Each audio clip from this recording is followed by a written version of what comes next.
Hello. Okay, I'm gonna get my yaps out because I finished book 4. I almost said book 2. I did finish book 2 of the Malazan series, but that was a while ago.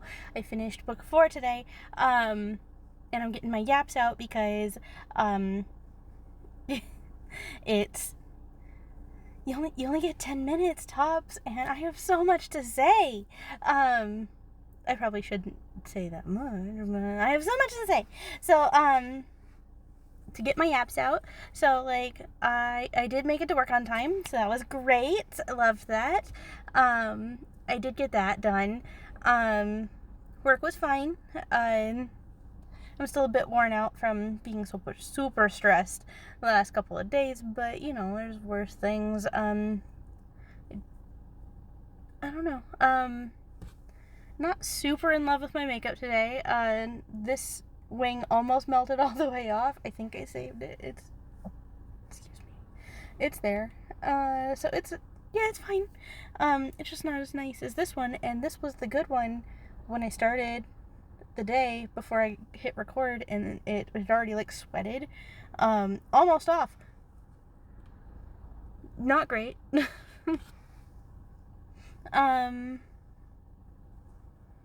else? What else did I want to talk about? I just want to talk about the book. I'm very excited that I finished it and that I loved it. So I am probably going to pull it up, and I'm going to try to be as succinct as possible so that I can get all of my thoughts and feelings out. I'm going to do my best. But yeah, no, it was fun to finish it. I'm dreading book 5. One, because I heard it was a tragedy, and I don't do good. I don't do well with sad books. Okay, I just don't. And 2, book 4 was so good, and book 1 was so good, and book 2 messed me up, and it messed me up enough that it damaged book 3 for me.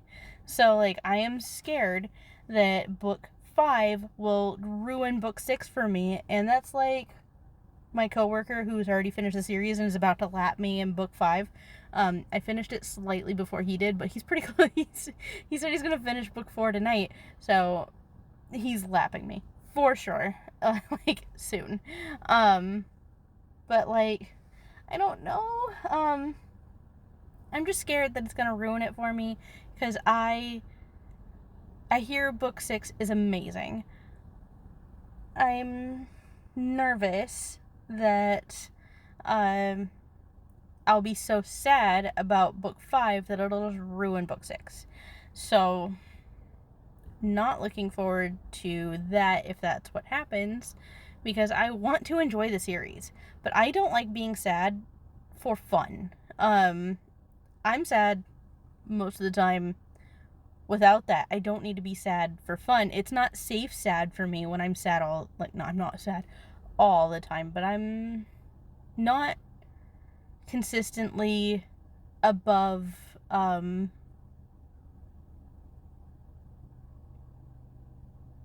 wouldn't say content, but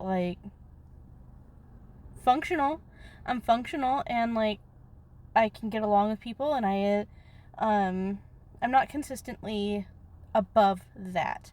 I don't get happy moments naturally very often, because that's my depression. That's how my depression works. I don't get big highs and I don't get manic episodes because that's just not how my mental illness works. Unfortunately, mine is mostly entirely lows, and as much as I don't like that, I do also know that I need to manufacture some of the good things to get more consistent above neutral moments. I cannot do that when I am crying my eyes out about a tragic book. I can't do that. It doesn't make me happy. It doesn't give me a cathartic relief. It's not a safe way to experience sadness and grief or whatever for me, because that's already at a level that is too much already. So I'm just not good at sad stories. Which is why 2 almost ruined 3 for me.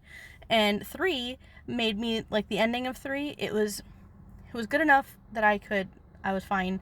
But I was starting, like, I was fine, and it was a good book, and I still do really like it, but I was starting to definitely think that, like, this series wasn't for me, and that was because that one was also pretty sad, but it was bittersweet. There were things that smoothed it over, that made it so that I could handle it, so, like, bittersweet, I can do. Sad, gut-wrenching, not my cup of tea. I can't. I don't do well with that. Like, bittersweet, I can do. For example, if you've watched Call the Midwife, every episode of that made me sob. But most of the episodes had, like, a bittersweet ending, enough that it smoothed it over, that I could see how amazing the story was, how wonderful the writing was, how maybe not historically accurate, but it gave me a grounding point to do research on, that I could still enjoy the characters. It was bittersweet enough that, like, I could sob and still come back. I can't do that for things that are just sad and depressing and making my depression worse. There's only been one book so far that is actually, like, majorly, like, upset. Like I can't ever read Midnight Library by, his last name's Haig. I don't remember. Is it Craig Haig? Something like that. I think Haig. It's like Haig. I can't read that book. It triggered my depression so bad that I went into a spiral, like a dangerous spiral, for 3 days. And what I read online was that it gets better, that it's like, that there's more positivity, and that it does X, Y, and Z. It was too close for comfort. Like, it was too close to that feeling, that the part that I had to DNF, like, when I realized what was happening, that it was the book making me spiral, I had to DNF for my safety, because it was too much. It was too... Haig is an incredible writer, and he unfortunately somehow knows exactly what that feeling is like, that the one that I don't want to get too deep into, because I don't want to think about it, for my own health, but he knows a little too close that feeling that the main character,